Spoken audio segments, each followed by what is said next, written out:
oh my gosh, look at my tomatoes just planted are just killing it.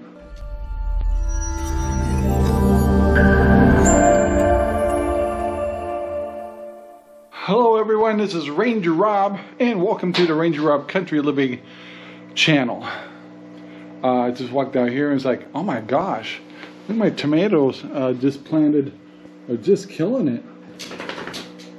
Very nice. So the other thing I'm kind of doing a gardening update.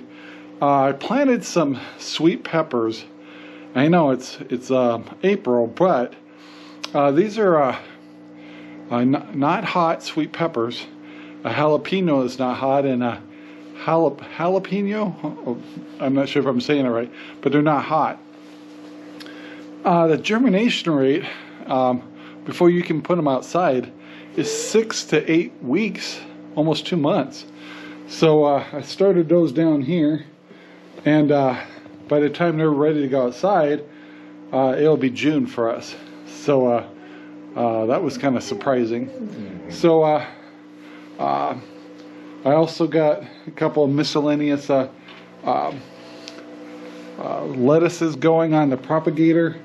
There's just kind of variety of kind of unusual kinds of lettuce. I also have some romaine germinating over here too in one of my little containers. Eventually will go on the propagator. These larger plants you see here are just a couple of leftover spinaches, which will go on the floating rafts in the greenhouse.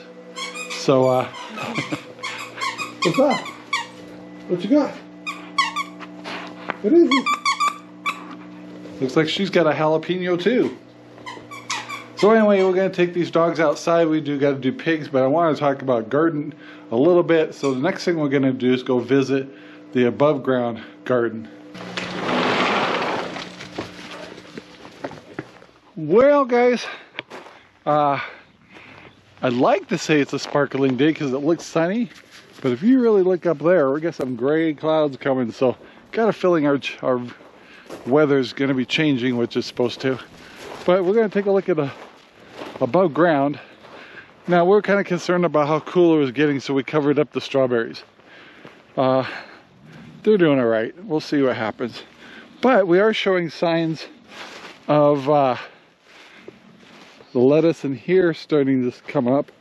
Kind of hard to see, but you can start seeing it in different spots. Remember, we have all kinds of varieties in here, so we'll just have to be patient. And once again, I tell people, if you can't grow radishes, you can't grow anything. So our radishes in here, we get in here where the sun's right, is doing well. There's carrots on this side that's going to take longer. But the most exciting thing that's finally happening with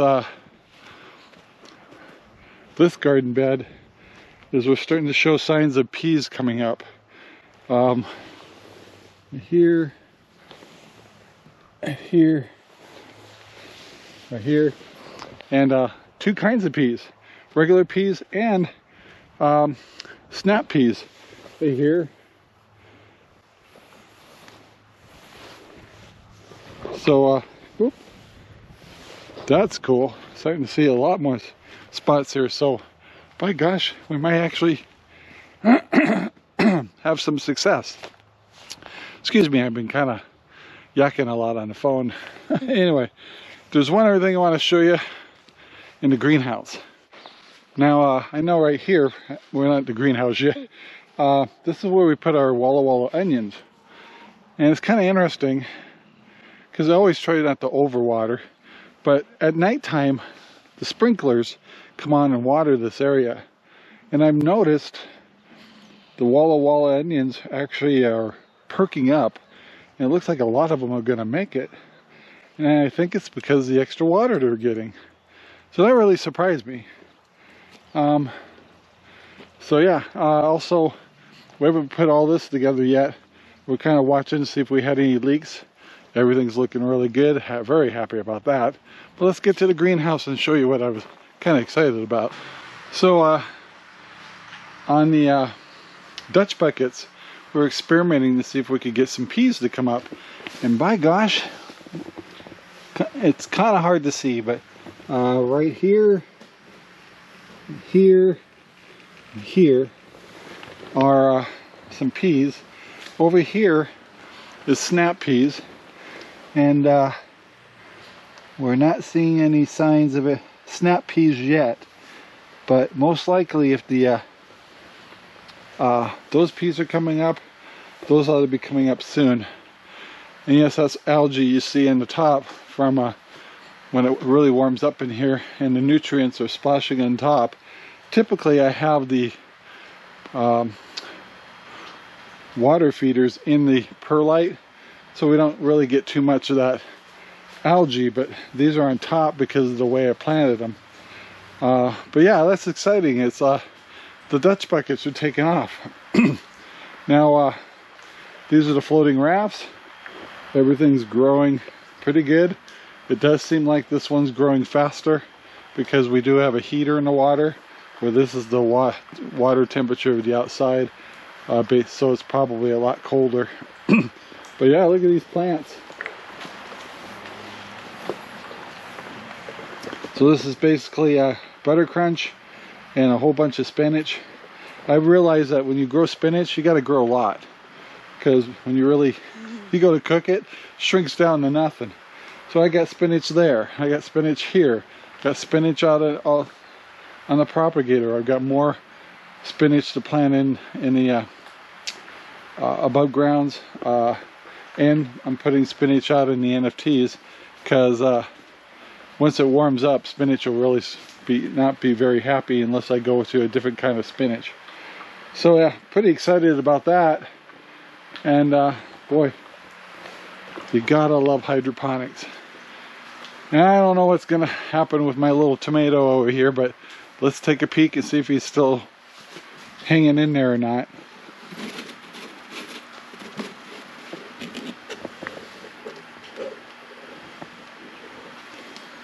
Believe it or not, that little guy is kind of hanging in there, so we'll just see what happens.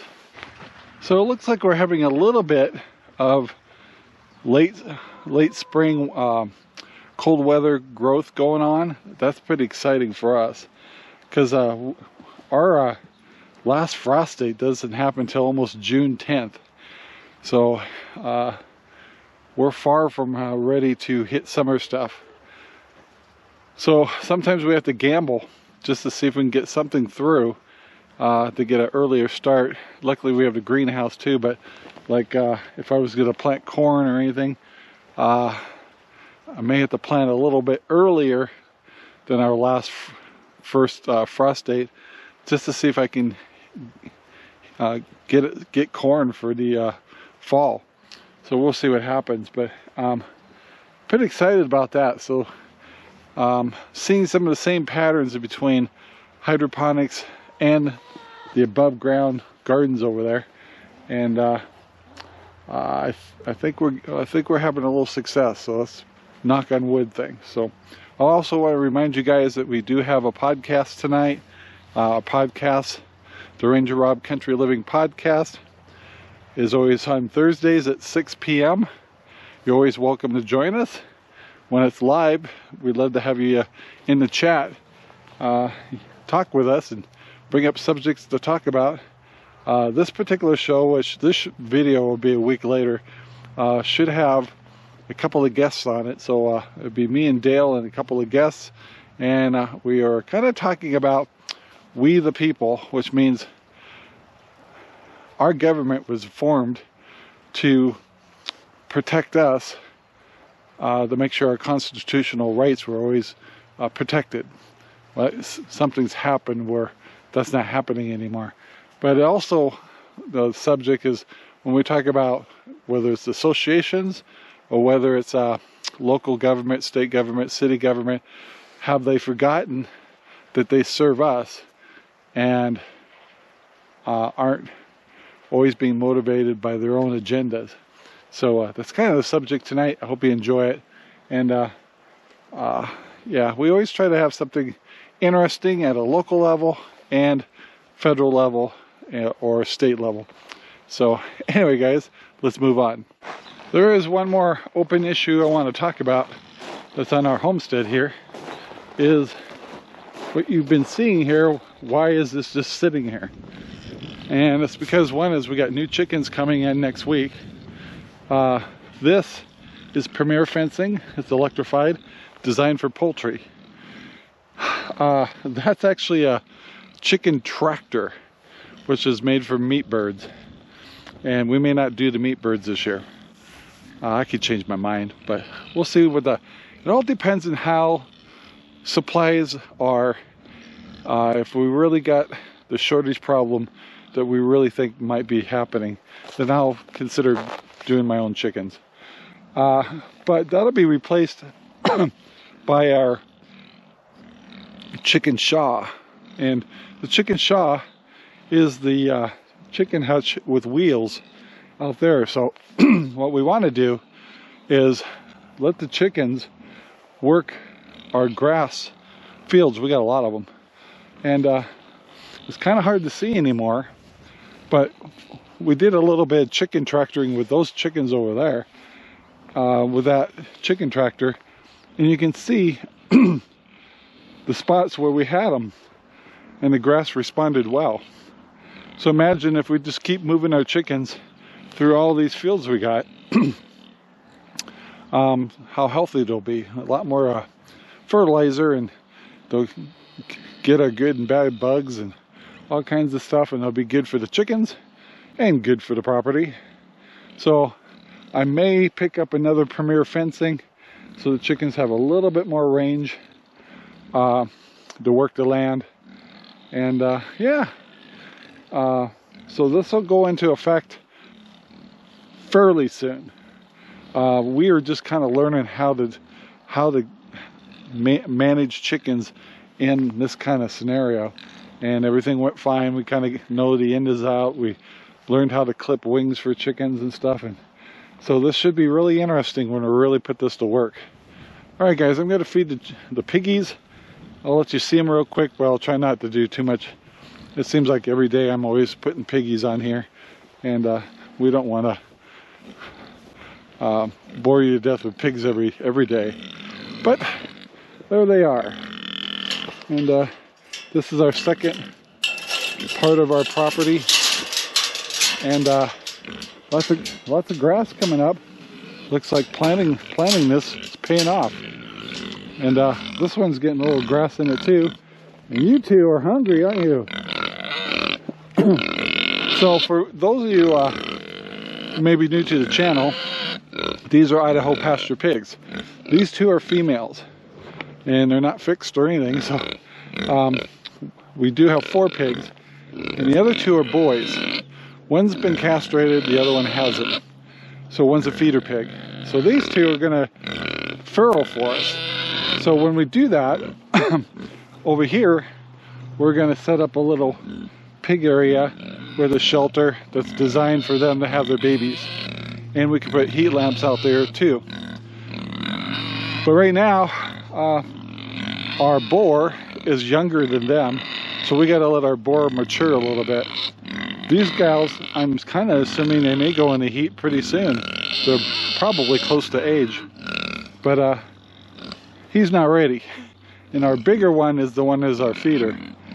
So we got them separated, and we want to kind of control the timing of everything. So eventually we'll start breeding, and we're looking forward to that. So all of our pigs are registered with the IPP Association, and we follow the rules to the T.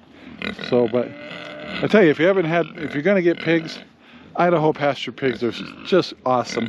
If you got kids, I would be much more comfortable having them around Idaho pasture pigs than some of the other ones. There's some really nasty pigs out there. So let me go grab some food for these guys, and we'll get them taken care of. Just to follow up on the story, these are our boys. Now, the small one is actually our boar. The big guy is, his name is Mr. Cow. He's going to be our feeder. And He's got quite an attitude. Pretty funny pig. But so I gotta get these guys fed, and I gotta change their water. And their wallow is not looking too good either. Not much I can do about that, but I keep adding on to it because they keep going potty in it. And I try to dilute it as much as I can, but I don't know. I thought pigs were cleaner than that sometimes. But yeah, let's get them fed. All right, our piggies are fed. They're happy. And I'm filling their water right now, taking care of the females. They're all fed, and I'll be moving the hose up to their water feeder pretty soon, changing their water. But yeah, nice day, but definitely cloudy. Not a sparkling day in Central Oregon today. All right, let's move on. Well, as expected, now that the sprinklers are on for the fields, our grass is starting to grow. It'll start really greening up here pretty soon.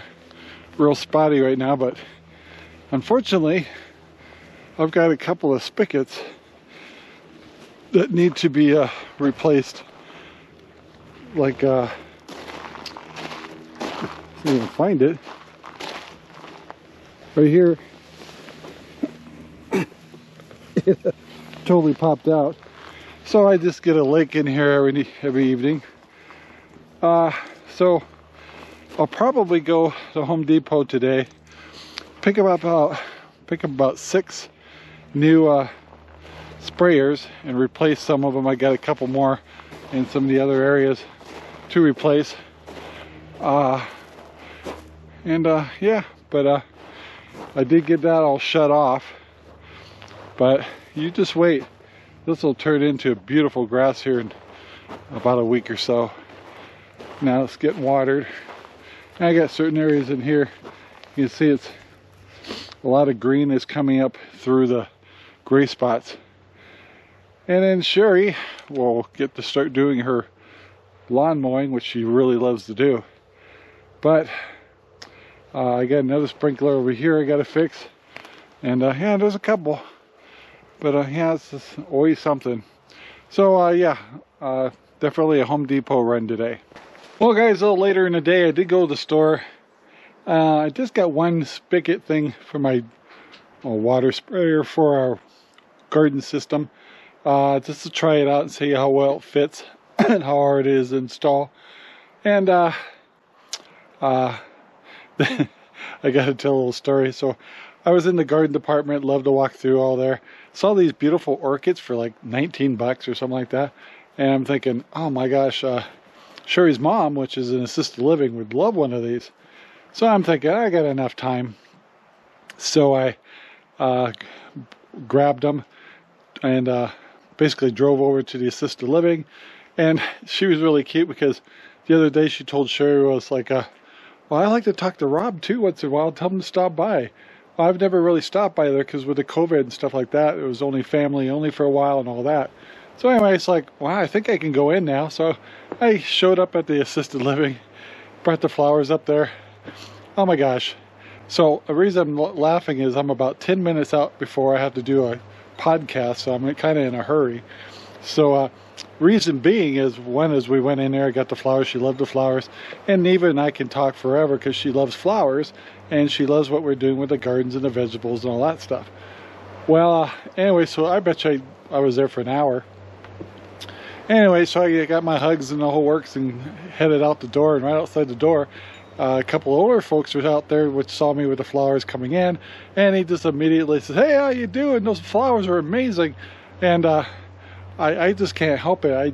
I love history, and I love people that are from the past that can tell us stories and stuff. Anyway, so 45 minutes later, I was only like 10 feet from the door of Sherry's mother's. Ended up yakking with another set of folks living there, and it was had a ball.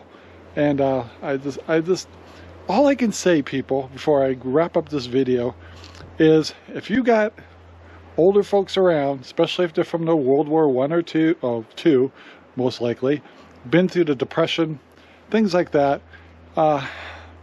you need to talk to them. Ask them what they went through, And you think everything that's going on to you right now is new? It's not. It's history replaying itself. There's a lot of things to learn about homesteading, a lot of things about how they dealt with recessions and inflation and all that stuff. You can learn a lot from folks. So don't write them off. In fact, give them your full attention. And just think of all the things that you want to pass on to younger people. They want to do it too. You just have to give them the opportunity. So without it, no, I'm going to wrap it up here. Please take the time to like, subscribe, and share our videos to the whole wide world. And since my whole afternoon got shot in a good way, I got to hurry up and get going and start the podcast. So guys, thanks for watching. Please leave a comment below and say hello and where you're from and what kind of things you're doing and what kind of things you'd like us to talk about, and we'll certainly do it. So guys, have a great day. Talk to you later, and bye now. Our videos are made possible by RangerRob Poopy Bags, available at Amazon right now. Thank you very much for watching our video. Please take the time to like, subscribe, and share our videos all over the whole wide world. Thanks.